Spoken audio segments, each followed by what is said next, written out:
I played about 12 hours of Elden Ring over the last weekend, and today I'm going to cover my general impressions of Elden Ring, plus answer the questions that you guys submitted over on the community tab and on Twitter. So let's go. Hey, this video is sponsored by this keyboard right here. I'm giving this away on Twitter. Go check that out. I'll have a link in the description down below. Now let's go. The main difference in Elden Ring compared to previous FromSoft games is obviously the open world design. I don't think that's a big secret. It's the main difference that everyone's been talking about compared to the traditional linear progression that you would expect from a Dark Souls or FromSoft game. The style of the game, however, is closer to a Dark Souls than a Sekiro in the best way possible, I think.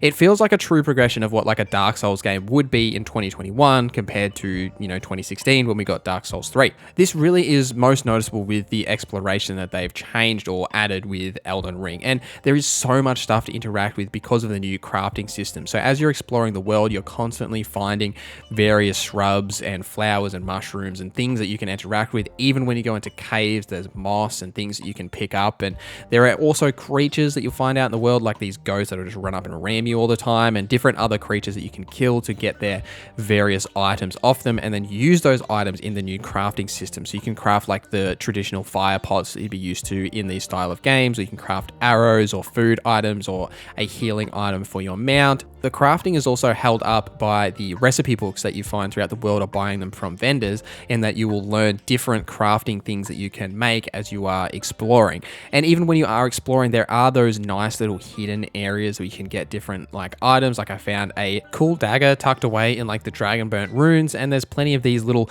hidden nooks and crannies that you can find chests to be able to pick up. Even when you just open in the main world, like I ran across these guys that were pulling this cart that had like some armor in the back of it. This is the interesting stuff that I think the game really needs to ensure there's a lot of this throughout the general open world. Something that may worry me a little bit is like these dead zones, right? When you're exploring and there isn't really anything happening. And that's something that isn't new to open worlds. That happens a lot, but it's something that FromSoft need to be cautious of, because there was a couple of times where I found those points of interest in the distance, like you see something that looks cool or something interesting and you go over there and it was just nothing. It was just like a statue that didn't have anything to interact with, or an item or anything. And that's really disappointing, because those are the things that I love about open world games, is you see something in the distance and you're like, oh, what is that? And you want to go over there and explore, and just, it could be something really small as just like, some crafting materials or something there, but it just feels really disheartening to see something cool and go over there and there just to be nothing there. The interesting thing about the exploring, though, is that there is lots of these catacombs or these secret areas like hidden underneath caves and around corners and tucked away that are super well hidden and really hard to find, and they need some indicator of where they are. I think that it's a cool concept having like nothing on the map. You put your own markers down and really explore on your own. But even if it's just like an NPC that just says, hey, there could possibly be some catacombs over here, maybe you should go and have a look. I don't know. It's just like something that indicates to you that there is something here. It would just help that progression and that exploration, because even when I thought I'd finished the closed network test and I was just kind of running around exploring, I found like a secret cave along the beach that actually led me to that offshore island that is near the beach, and you can do stuff on there. And it's, that's really cool. I like that interactivity and the way the world is connected in that way, but just hints of how to find this kind of stuff would be really cool.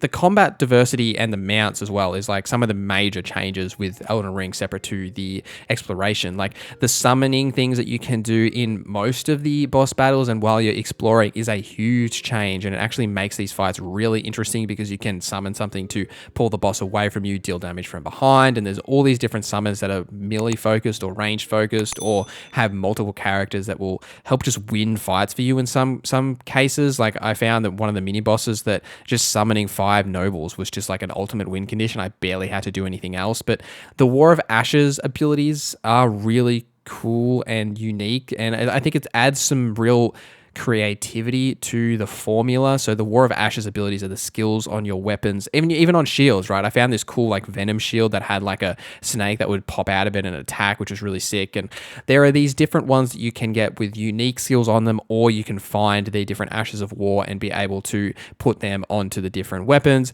And they're all different, and you can scale them with different effects as well. So you could make a magic one scale with intelligence, or it could just scale with physical damage if you're strength based like I was. There's a lot of flexibility in how you can do that. We'll take our first question here from 12E. How fast paced is the combat? Where does it lie in between Dark Souls 1 and Bloodborne? And I would say, in my opinion, it's closer to Bloodborne than in Dark Souls 1.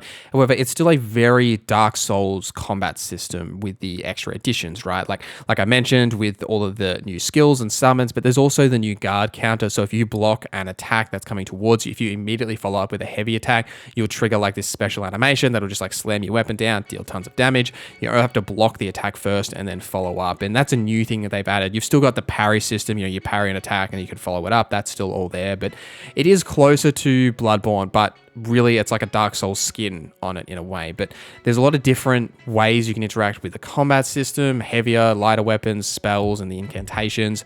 A lot of flexibility in the play there if you want to go that route. That guy asks, how fun is it? How does the mount feel? And I guess in my opinion, with what I played, I find it very fun overall. I think that some of the exploration in the long run may get a bit tedious, especially if there is a lot of open areas where there isn't much to do as you're getting towards the later stages of the game. But we won't know that until we've played the full game. This is only a very small slice of the map. But the mount itself feels like a viable way to engage in combat, and not only just travel. It's fun to use. It has really good movement, responsiveness. The combat on the mount is well designed, and I felt like a boss just like dragging my sword along the ground and like swinging it at things. And you've also got like the ranged combat with a bow or with spells that you can cast while you are riding the mount as well, if you did go a class that has those abilities. There's a lot of freedom in what you want to do with the mount, and it just adds variety and flexibility to the combat, right? So you're not always just going to be facing up on someone like mano a mano, sword and shield, and just see who comes out on top. It's fun to get on the horse and just like kind of hit and run people, just zoom past them, give them a smack, and then like run past and play around with that. And it just adds a variety, which I think is really important, especially when this game clearly is going to be very large and there's going to be a lot of just combat, and it makes the combat just a bit more enjoyable and different than when you're exploring. You play on a mounted combat, then when you dungeon delve, you kind of get to actually be on your 2 feet and fight things one-on-one. The final question comes from my good friend Beard and the Hair. And as a player of other Souls games, how would you determine the accessibility for people that have never played it before? Since it's open world, I feel like it's best time to jump in, and I would tend to agree with that statement. Elden Ring reminds me a little bit of Demon Souls in that if you get stuck, you can go and do something else, right? Demon Souls has the multiple portals that you can do in any order, and Elden Ring is a little bit like that in that you can go anywhere you like at any time. So let's say you get stuck on Margit, that first boss, which is actually pretty difficult. You could just turn around and go the different direction. You can go and do something else. There's plenty of the catacombs and like mini bosses and different gear that you can pick up and really level yourself up with new gear and stats and everything before you go back and take on that hard challenge, which is what I did. The first time I fought Margit, they absolutely wrecked me, and I thought this fight was ridiculous. I went out, leveled up, changed my gear a little bit, got some summons, and then took them on again, and it wasn't actually that much of a challenge. And I think that that's what will do well for this game if they are new players jumping into Elden Ring compared to other Souls games, because you can explore the world and take things a little bit at your own pace. You're not stuck at this linear path where you're at this boss, you have to beat this boss in order to be able to progress, and that can get a little frustrating in Souls games. But it's also the rewarding aspect of Souls game, but as a new player, it may be difficult to understand that mentality. Keep an eye on the channel for more Elden Ring videos. I'll have one coming out very soon on all of the classes. Please follow me on social media. Thank you for watching this video to the end. Thank you to our members for supporting the channel. My name is NorZZa, and I hope you have a great day.